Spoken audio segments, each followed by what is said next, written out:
Holding. What's up, everyone? Back for another episode, another week. Zach's off of his vacation, so he's back. Ryan's putting in PTO while working here and working at the fire station. What's good, everyone? How was your weekend? Not bad. How was yours? It was good. Zach, how was Florida? It was good. Nice little time in good old West Palm Beach. Spent some money now to replenish the bank account. So gambling. Maybe if we get some hot picks. My picks have been so for the last couple of weeks. Zach, I just told you my pick for tonight. Who is it? Well, Ryan, you also just told me that's your first bet in 5 months. So. Who did you take?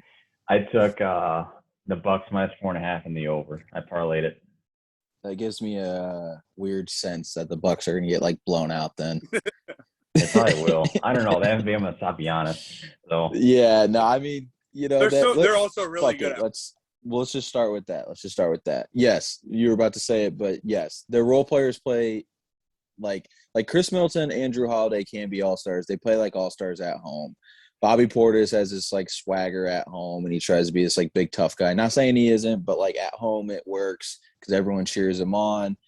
All the guys play much better at home. Giannis doesn't have the guys screaming in his ear for counting for the free throws. So, Ryan, you already said it. You like the Bucks tonight. Zach, do you like Bucks or Suns tonight? Yeah, I like Bucks to win. I don't think they're going to cover the line. Yeah, it is 4.5. I don't know. It'll be an interesting game. Games 1 and 2. I don't know. Did you guys watch both of them? I did not see. I did not. No. I was out. I watched game 1 and 2. I didn't see game 3. Game 1, it was when Giannis kind of came back. If Chris Middleton and Drew Holiday literally play average, not even good, just average, they win that game. Game 2 was a different kind of story. The Suns were up double digits at halftime, and then the Bucks came back and everything. Giannis went off, but the Suns were kind of in control of that whole game. Game 1 was the wild one because the Bucks had their chances, and Drew Holiday and Chris Middleton played so bad. And then game 3, obviously, other than the Suns made a little push in the third quarter, the Bucks controlled the entire game. So I hope the Bucks win. I think the Bucks are going to win. I think it'll be interesting because this will be the first time the Suns actually, I think, have a series like they did with the Lakers. But once Anthony Davis got out, I don't think they really ever felt any pressure. Is Lopez going to start? Because, when he's in the game, the Suns just go right at him. Yeah, funny enough, the game 3, he played his least amount of minutes, least amount of first half minutes. He played most of his minutes in the fourth quarter when they weren't playing anyone, and the Bucks control the entire game. I mean, they literally go right at him. Yeah, no, because they switch everything, and they just want to pick and roll. Yeah, they can't guard him. He'll start. I don't think they really adjust, but I don't I think it'll be like last time. I don't think he'll play more than 25 minutes in another game unless they're blowing him out. But he might – I don't know. He plays so much. He has to have something on Budenholzer. It is insane. Game 1, all they did was just swing the ball around until they could get a pick and roll with him. And then whoever was on him, they'd go at the rim or shoot a jump shot and make it. And it was just hey, buddy, make a little bit of an adjustment. And then Jay Williams did – Jay Williams, the – great basketball analyst that there is, guy who gets hacked on Twitter, the big Jay Williams. He said in game 2, he was they haven't made any adjustments whatsoever. And that was just a flat out lie. They made a lot of adjustments, but they just kept Brook Lopez on the floor. But everything they were doing was different than game 1. The only thing that they didn't do was take him off the floor. But who do you guys think is going to win it all then? I still want the Suns to win it all just because I'm a Chris Paul fan. But, I mean, that's biasy, so I want the Suns to win. I think this is a series where the home team wins every game. Suns so you think it goes 7, Suns win? Yeah. Chris Paul is very good, don't get me wrong. But he is so fucking annoying to watch play basketball. Yeah, he flops and does all, the little stupid stuff, Yeah, I agree. It's completely annoying. But what I don't understand is how every player is oh, it's Chris Paul. He deserves the utmost respect. He's blah, blah, blah. Dude, he's a cheap motherfucker, first off. Secondly, he flops the entire game. Why does he deserve all the respect? Yeah, he flops a lot. It's bad. I think I've always been a Chris Paul fan. He didn't do that when he was younger, obviously. No. He started doing it more when, like, the league they call it all the time, so that's why he does it. It's an easy foul call on him. Because he does it against all the bigger guys, and every time they're going to call it because Chris Paul is just so much tinier. Like, I think they for sure need to change the rule on it, obviously. Like, but guys NBA players now are going to flop more than anything just to get a bullshit call. Like, every superstar does it. Yes, LeBron does do it, but everyone makes fun of him for it. Nobody makes fun of Chris Paul. That's true. That's my point, though. It's like, why does everyone act like part of my take does. They're the only people. Big Cat's the only guy I see on the internet who trolls Chris Paul. Yeah. Everyone else is just like, he deserves this more than anyone. He deserves this more than anyone. It's like, why? Yeah. Why? Yeah, I agree. Like, yeah, he's been You're right. But speaking of that point of, like, I agree. Like, he flops. Everyone does it. I don't disagree with that. Everyone does do it. But I don't know if you guys have watched the USA basketball team. The refs They're not call flops. Calls, I've seen that. Yeah. It's awesome to watch, though. It's so much low scoring because, like, there's not fucking 40 free throws. But it's also 8 less minutes of a game. But, yes. But there's a few things that I like about it. So, the clock – because it's FIBA rules, right? So you can play off the rim, right? Yes, I don't like that one. Like, I think that's kind of stupid. But, like, a lot of people don't really do it. They always forget to. But, like, the refs in that, it's so awesome to watch, like, a basketball game. And, like, you see Damian Lillard go at the rim, and he flails his arms and just throws the ball up. And you're like, it's not a foul. And they don't call it. And he's sitting there complaining. And you're, like, sitting there like, wow, this is what actual basketball looks like. This is kind of awesome. Like, there's not a whistle just because Chris Paul swipes through or James Harden swipes through. But it's interesting to watch. Like, I don't know, man. The NBA needs to look at that and be like, maybe we should start reffing like this. Like, the game has more of a flow. Everything's just much better. NBA games are so long now because also all the reviews. Yes, and so that's one of the other things is, like, they don't review a lot. Yeah, dude, it gets annoying trying to watch it. I mean, it's with any game, not even baseball, football, basketball. When there's just so many reviews in a game, you just get, like, as a person that's watching a game, you're just like, what is going on? Like, why are we continuing just to stop play just to view, like, who touched the ball by a millisecond? But also, basketball is, like, the most flowed game. Yeah. So, like, there's a Clippers Suns game where, like, the last 3 minutes it was like 33 minutes of real time. Yeah. Like, basketball is all about flow.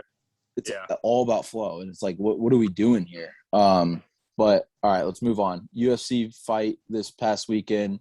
There's actually a few good fights. Greg Hardy got his ass kicked. Sean O'Malley, had his crazy. I don't know how that guy was. I didn't see his fight because I was on a plane. So, Ryan, did you watch the fights this weekend? The only thing I saw was McGregor's leg. Okay. And the guy drinking out of the shoe. Yeah, that's the guy who knocked out Greg Hardy. That's the guy who knocked out with the right. So O'Malley fought this dude who UFC just signed. Okay. And he took it on like a 12-day notice because whoever O'Malley was supposed to fight either bailed or got something happened. Okay. So he took it on a 12-day notice. And O'Malley broke the record for most significant strikes in a fight ever. He did all this stuff. Like, this dude was going at it. Like, it was insane. This dude just would not go down. He knocked him down in the first round at the end. He caught him, and there's 12 seconds left, so he was able to fight off the round. Other than that, he was not, like, going down. Like, he was just – you could tell he's eating shots and, like, completely getting his ass kicked, but he wasn't, like, wobbling or anything. And O'Malley was probably going to knock him out, but there's only a minute left, so I don't really know because the guy kept pushing O'Malley. That was, like, the wildest thing about it was, like, O'Malley would beat his ass. This guy would keep pushing him. And but the ref called the fight, but he was still standing up and everything. It was kind of like let him fight it out. Play of it. Yeah, it's kind of like let him fight it out, but it's also like, I don't know, like I think the dude took like 150 significant head strikes that night. Like, it was like, yeah, maybe he should not take any more. brain's probably a little mush. Yeah, and then little CTE. And then Greg Hardy fought the dude who took the drink out of the shoe, Ryan. That guy, like, that's just, like, his thing, I guess. Like, I guess if you have a beer and you take off your shoe, he chugs it. Some dude put, like, hot sauce in one of them. Yeah, saw that. And he took 2 sips of it and then just basically poured it on himself. It was so disgusting. And also, like, dude, that's so gross. Like, shoes. But Greg Hardy, finally, I hope he's just off the main card because he's not a good fucking fighter. And he's finally fighting, like, guys who can fight, and they all just keep beating his ass. So that was another one. And then Wonder Boy, what was the name who he fought, Zach? It was dude, I don't even remember. Because the only fight I saw was I got to Nick's house right in time for the McGregor fight because I didn't land in South Bend until 11:35. I had to drive over. So this guy, Gilbert Burns, he's like the second. He's like the second ranked welterweight. Stephen Thompson, they call him Wonder Boy, was the 4th ranked. Yeah, he was the 4th ranked. Everyone thought Stephen Thompson was going to win. Gilbert Burns, like, he did win the fight, but it was probably like it was so boring. It was so boring. I didn't see any of that fight. It was such a boring fight. And then, like, 2 chicks fought. This one chick, so the chick who got her ass beat, she did, like, the tennis, like, grunt every time she punched. That's the one that had the fucking cut in her head? That was the first fight of the night. Okay. But this chick did the tennis grunt every time she punched. And it was the most annoying thing ever. Like, the most annoying thing ever. And it was so funny because she was doing this thing, and the next thing you know, this chick knocks her the fuck out. And, like, I think everyone was, like, cheering for it after hearing this chick grunt. But then, obviously, Poirier and McGregor, I don't know if you guys have seen, like, highlights of it. People have been saying that, like, he kicked Dustin's elbow or it came down, and, like, and that's when he broke that. Yeah. It initially broke there. But also, when McGregor was trying to get the guillotine, I don't know if you saw, Poirier used his feet on the wall. You're not supposed to do that. Yeah. It's a very, like, illegal thing to do. And he was able to – You can't grip the fence with your feet or your fingers. Yes, and obviously he didn't have his hands, but he gripped it with his feet and was able to get out of it. Like, McGregor, I know he's not a wrestler, but he had a pretty, like, straight – Dude, I thought he had him in that guillotine at the very That's what I'm saying. But then if you can also use your legs to lunge out, like, you could probably get out of it. That's what killed McGregor, though, then, is because he went to the ground and he didn't get the guillotine. And that's but that Poirier just started laying in. Oh, if he would have got it, yeah. But also it makes sense why he was like, okay, this is my one thing. I just broke my ankle. Like, he probably knew. He probably just thought, like, maybe I can fight it out. But like, he was probably like, if I can get this now, the fight's over, and then I can be like, I broke my ankle and I fucking made him tap out. Dude, that was so gross when he stepped back. Oh, dude, I don't know how his bone did not go through his leg. Looks like a leg. That looks like a broken leg, not an ankle. But dude, the fact that did not break skin was, I don't know how. Dude, it was like, at first you couldn't really tell, but you're like, okay, he slipped. But then, like, when he's sitting there and you could tell he's, like, not trying to move Poirier or anything. When Poirier jumped on him, you saw his leg bending, and I was like, oh, my God. And then after, when, like, the round ended, because there's only, like, 8 seconds when he jumped on him, he was just like, I can't go. My leg's broken. And then, like, it showed it, and you're like, oh, fuck. Well, do you Poirier broke his elbow, didn't he? Or he did something. I thought he broke it. Or he did something. I think they're saying when McGregor kicked his elbow, when they think he initially broke it, he actually messed up Poirier's elbow too. Well, yeah, he broke an ankle. I'm sure that fucking would kill. Like, but like, I don't think his is as bad. But like, here are my few things on the fight. One, Poirier keeps saying he should fight for because he shouldn't bring family and all that stuff out. Dustin needs to just fucking move on and fight for the belt. Like, I know it's paydays. He gets money from fighting McGregor. Yeah, but he's already done it twice. He's already made his big paydays. Like, get out now. Yeah, like, you don't need to fight him again. Get the belt. He has made a name for himself now to where he will make not that much money, but a good amount of money because he's the guy who beat McGregor twice. So get out of there. Like, you don't need to prove anything. Like, McGregor's on his way down. Secondly, though, like, Dana White was definitely praying that McGregor won because you saw how much attention McGregor brings. Everyone hates him. Everyone loves him. All that shit, no matter what. The stars came out. The ESPYs were the same night, and no one gave a fuck because McGregor was fighting. He still knows how to make an entrance. All the stars were out, like everything. Like, so, but in my opinion, like, dude, McGregor's done. He needs to stop getting main fights. I get why he does. Because he brings the money. But it's like, dude, at some point, like, you're just not good anymore. The only guy he beat was fucking Cowboy. Cowboy hasn't won a fight in like 4 years. Well, yeah, it's also Cowboy's near his prime. Like, Cowboy just fights because he's fucking psychotic and a badass. Yeah, what were you guys? I mean, what are your guys' fights on Poirier McGregor? Thoughts on Poirier McGregor? I've always been a McGregor fan. I thought he had it like after the second fight when Poirier got him in the second. I was hoping McGregor would just change something up and maybe get him in this fight. And then when he was trying to get the guillotine, and everyone obviously saying with getting his foot out. But I mean, when he was on the ground then and he didn't get that guillotine, like Poirier dominated him in that first round. Like he beat his ass on the ground. Did you see the scorecards? I never saw it. 10-9, 10-8. It had to be 10-8.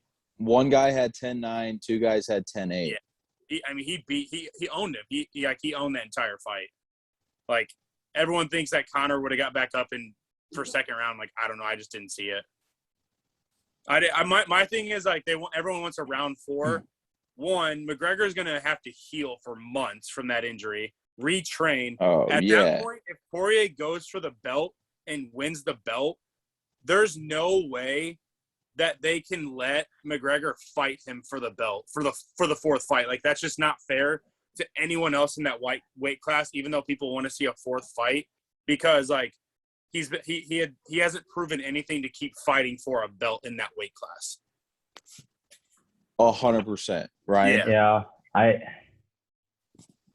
don't know. He just found a new way to disappoint me. Who, McGregor? Even though this one really wasn't his fault. I mean, because broken bones, you just can't really control that. But he seems like when he runs his mouth the most, it seems to never end his way. And it just seems kind of like karma because. Like his but the reason he does that too is to get views. I know, that was my next point. I really hope that the UFC, because it's got a lot of potential to like really be like a top 3, top 4 sport, and potentially the world. I just hope they don't.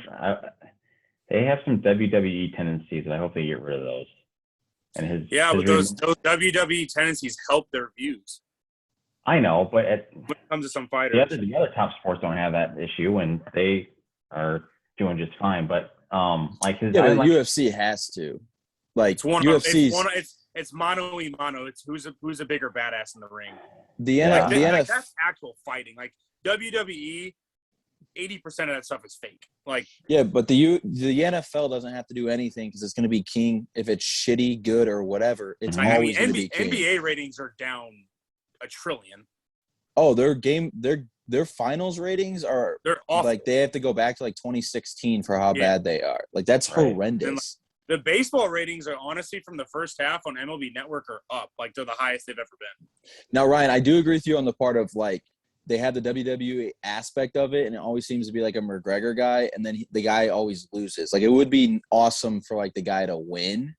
Yeah. If he brings that aspect to it, so I agree with you on that part. But like, that's the thing is like McGregor used karma, and now he just isn't anymore. Because then he loses, and it's like the UFC doesn't owe you anything. Like you bring up all this stuff, and then you don't back it up in the octagon. What's his name?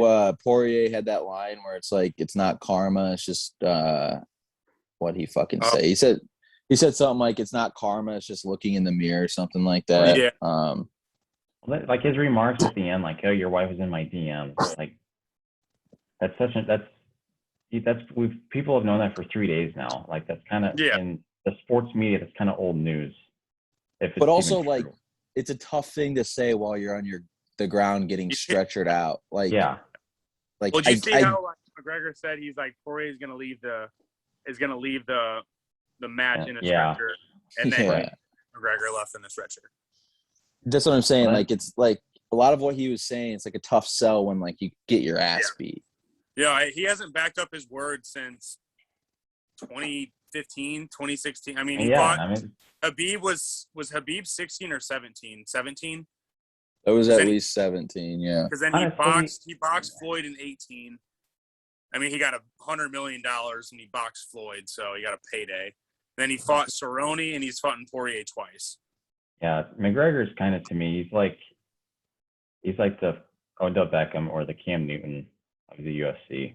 Like, it's just a blast from the past. They try to ride that coattail from a certain stretch, and it's just like, let's kind of move on. Like, he's clearly not the best.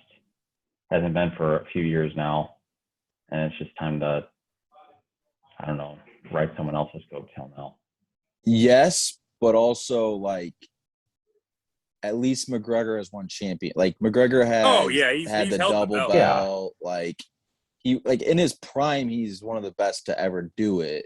So he has that for him. I agree, like, you know, now it's like, get over it. But, like, in his prime, he was one of the better ones to do it. So 3 of his 6 losses are since 2018. Yeah. Habib and Poirier. So what, he fights once a year, twice a year? He fought. Wasn't he retired, quote unquote, for a year? Like, he wasn't. Yeah, allowed no, to he's fight. been awful. He says he is, but he while. doesn't ever actually. Because 18 was Habib. Because he boxed Floyd after Habib, correct? I don't know. Floyd was in 2017. Yeah. That was summer. Okay, so that was Floyd, then Habib knocked him out, or choked him out, I should say. And which one was it that he got really cocky and he just, like, exposed his chin? Is that against Nate Diaz? Or am I thinking of someone? He hasn't fought Nate Diaz since, like, 2016. Habib was 2018. I could have sworn there was a McGregor fight where he was, like, talking shit in the octagon. He faced Nate Diaz twice in 2016. They split the matches. Was one of them by knockout? Rear naked choke. Oh. And then because they you could be thinking of I could be thinking it's always someone different. No, you could be thinking of when him and Poirier fought last year in January, he knocked him out with a punch. Oh, so there was I just remembered someone coming in really cocky, like flaring his hands. No, that might have been Anderson Silva. Yeah, maybe. Silva's but all right, let's move on. McGregor, Poirier. Like I said, McGregor or Poirier should not even give him the time of day. He should move on, win the belt. Yeah.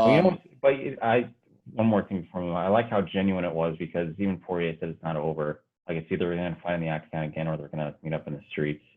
Yeah, no, they clearly hate each other. You know how sick that would be if they actually just fought in the streets? Cops would. Could you imagine if they just fought in the streets for no money?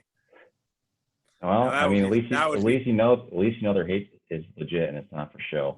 There's definitely some hate there for sure now. For sure. I mean, after the second fight, there was no hate, and then leading up to this third fight, there's definitely some hate now. I disagree. I think there was still hate after the second fight. I think McGregor did his thing of, like, let's just build up the fight, act like we like each other. But, like, you go back to their first fight and everything, like, they hated each other in the first fight. So, like, that doesn't just stop, especially, like, when McGregor's like, 3, we got to go round 3. But, all right, moving on. UFC, same thing. Addison Rae, she was going to do an interview with Dustin Poirier, and she, like, tweeted with a picture of her at the UFC microphone and was like, did 3 months of broadcasting school, and everyone was fucking upset, being like, I've done 4 years and I still can't get a job. I've done this, I can't get a job. Like, this is so disrespectful. First off, I have one thing I want to say, and then you guys can give your comment on it. She is a good-looking girl with, like, 80 million total followers across all of her platforms. Yep. Hot girls are going to get things above average-looking people. People with clout are going to get things above people with nothing. Like, it's just how the fucking world works. People are so stupid to think that just because they went to broadcasting school for 4 years, they should get a spot at UFC. Addison Rae is one of the most influential people, sadly enough, like, weird to say, but she truly is. Like, she has 40 million followers on Instagram. That's a fuck ton of people. If Addison Rae says, hey, tune into UFC, she's going to get a fuckload of people to tune into UFC, one, to just see her, and 2, because she has so many followers. These fucking dumbos who go to Northwestern and Syracuse who are like, oh, I studied journalism, so I should be able to fucking do this, have 200 followers. No one gives a fuck because you're going to ask Dustin Poirier a question. Anyone could fucking do that. It is so stupid how these people think that they should fucking deserve to get this. Addison Rae's hot. She's going to get this. She has millions of followers. What's I know up? Bonk Ryan came out. Bonk Ryan came out and he texted me and he was like, "Are her boobs fake?" And I was like, "I don't know. Like, it just looks like her last picture. They just looked completely different." Well, the dress was pushing him up and she had nothing on. I don't know. I'd risk it all. But anyway, yeah. My 2 things. One, it's a very old saying. It's not what you know, it's who you know. And that is 100%. That her right there is exactly that. And then second of all, cancel culture and all that. Of course, what is she? Is she a millennial? Or what would she She's like 20 years old, so I don't know what that is. She's 21, so I don't know whatever that is. I don't know whatever they are. It might be baby boomer. No, that's like 1950s. Oh. Yeah, I was gonna say those are like our parents. whatever they are in the early 2000s, that's just so typical and cliche that they can't not post on social media when they're doing something. Like she just would have waited till the day after. No, but because she has to. It's to like build it up. It's to build up like, hey, I'm gonna be at UFC. I understand that. Okay, then that's a lot better than saying, "Oh, I did this for 3 months and here I am." Like that's like nowadays with Twitter, Instagram, like it's not like she was basically trying to demean people who like go to school for journalism. Like she was making a joke of it because she was at that stage. She also could say, I didn't invent anything and I didn't go to college, but I have $100 million in the bank. Like, would that offend people too? Well, maybe we should start shaking our ass in front of TikTok. Maybe we'll have 41 million followers. We're not that hot. I'm also not creative on TikTok. I have 2 TikToks. One's of my dog and one's of a drunk friend. And we probably wouldn't, but who knows? Maybe the niche is changing to like weird people, and maybe then we could tear it up. But if it's gonna stay with like the hot wiggle dickers and like the Addison Rays of the world, we have 0 chance. That's fair. It'll be our time to shine eventually. Hopefully, like they bring like, hey, do you want average looking people with average bodies? Yep. Boom. Who can't dance? All right. So yeah, that was. I agree though. Like it's all just fucking stupid. Addison Rae's hot. She's gonna get what she wants. Like, does Kim Kardashian deserve anything? No, she had a sex tape and went big. Like, come on, get your head out of your ass, guys. But last thing, MLB All-Star Game and the Derby. Did you guys watch the Derby? The Derby was awesome. Oh yeah. I watched Pete Alonso. Yeah. Pete Alonso is just insane. Like his swing is made for it. And I tweeted this. Some of their pitchers were horrible. Mm-hmm. Like the Mets guy was Matt Olson's guy sucked. Did you see the Mets guy when they showed like his stat cast of his pitches? They were all perfect right where like Pete Alonso wants it. Yeah. It's like that's such a big thing in that because you only get a certain amount of swings. But that and then also like Trey Mancini just making it to the final. I was hoping he would win because that was just an awesome storyline. Like, and he's just a cool guy. I mean, he beat stage 3 colon cancer and he's back to being an MLB. That's what I'm saying. Like.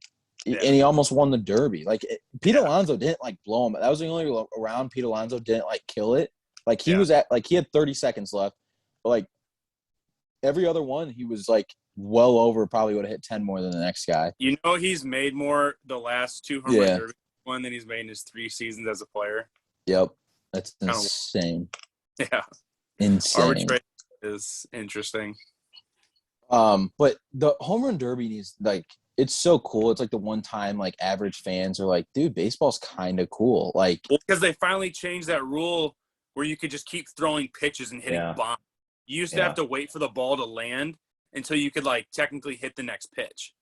Yeah, but I think if Pete Alonso should have been able to go his last round, however many he won, and then you see how many he hits. Like, you know how they stop him right at like he does not swing. After they beat the last person. Yeah. But, like, his first one, that was the only time he didn't get stopped. He hit 34. Yeah. No one hit 30 the rest of the time. How do they make the seedings? Is it just random or it's how many home runs home you run have total, like regular season home run totals. So like That's the why one Shohei seed, was one. yeah, he leads, or like it's out of the guys in the thing. Alonso what they hasn't are. had that many this season. He only has like 15 he hasn't. Season. 14 are on the road. So he's just built for the home run derby. What's up? He's just built for the derby.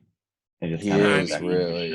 He hit like, I mean, didn't he hit like 55? He hit 52 his rookie year. He's probably on roided up, but no, he's been big like his whole life. But you see the TikTok, he got kicked out of a bar after he won the derby. Yeah, but people didn't explain it. The bar was closed, and he tried to walk in, and then they're like, "Oh, we're not." People, I saw that too, and I was like, "Why the fuck would he get picked out?" And then it's like, "No, the bar was closing in 5 minutes, so they're like, we're not serving anymore. You can't come in." And it's like, oh, that makes a little more sense.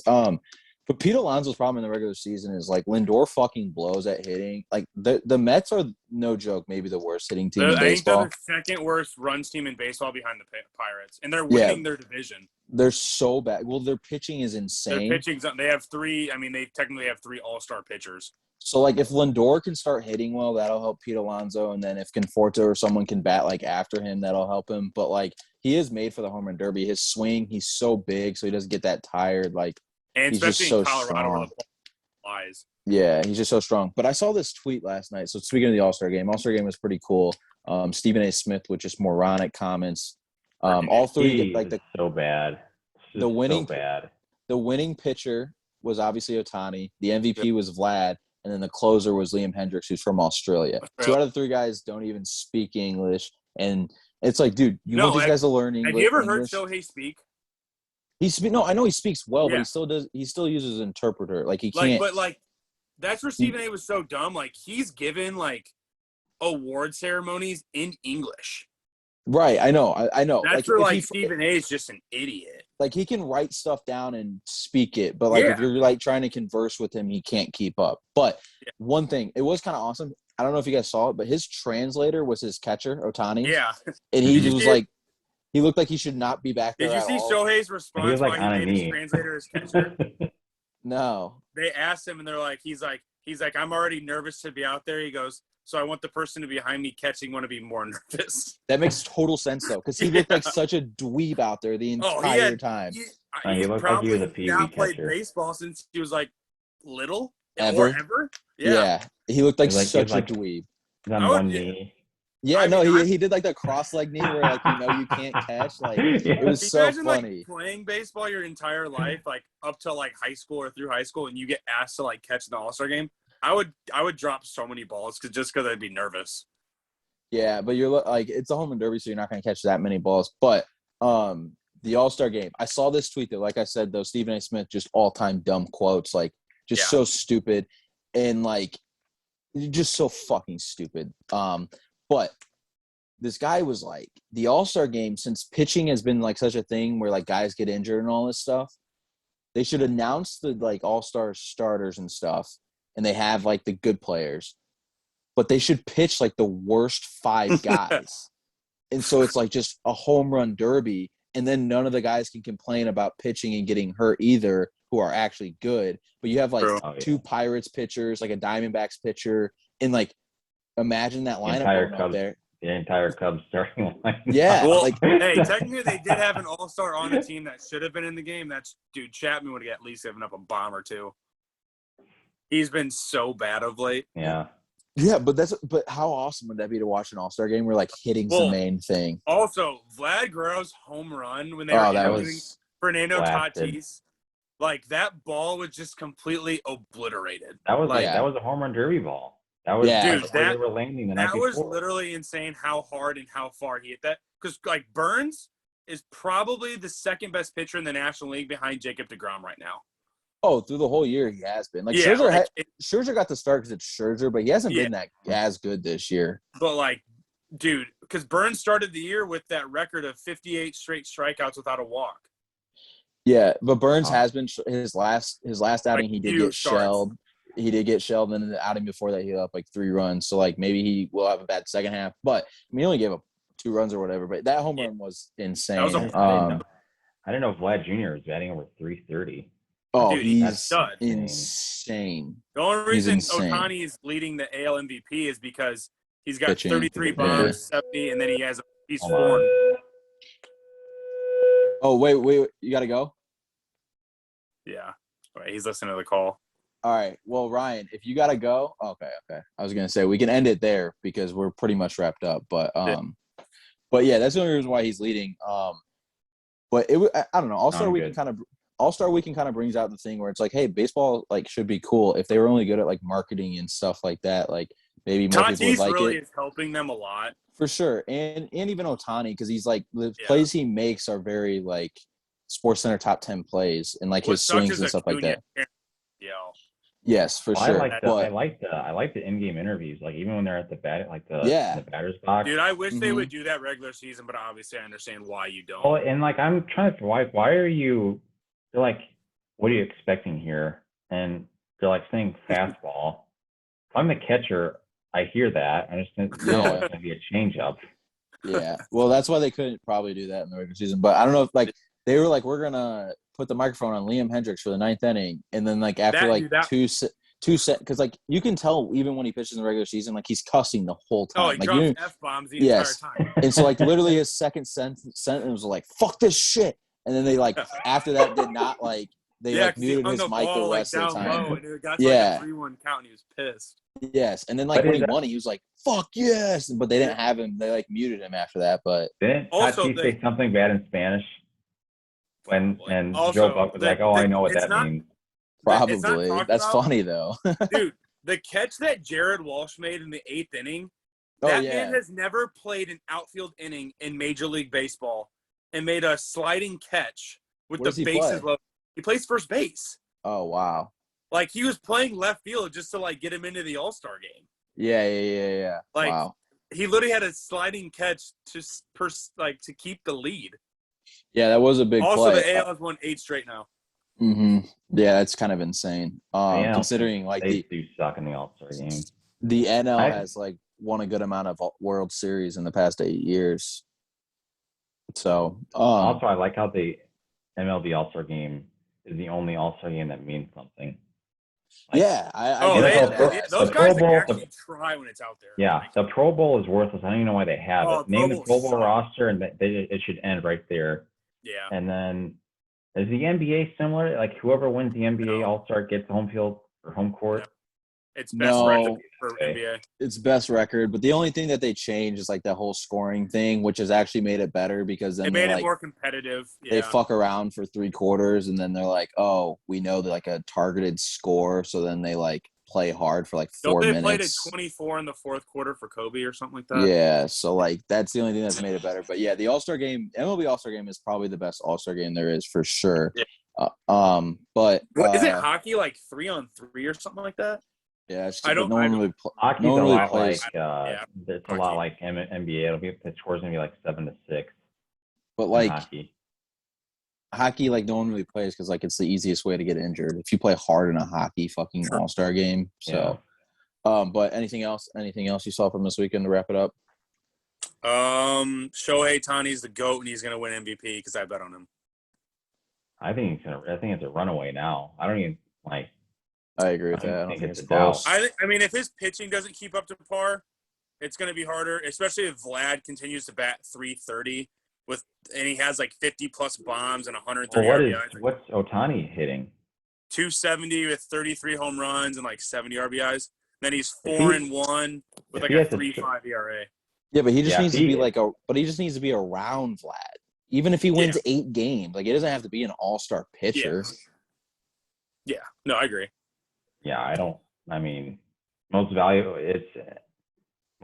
player. If you have a guy with a sub-4 ERA and hitting 40 bombs, he might hit. He's on pace for over 60. That's insane. I mean, I'm just trying to keep it like, let's just say he has a slump here or there, but like, let's call it 45 home runs, and then 4 ERA. That's really good.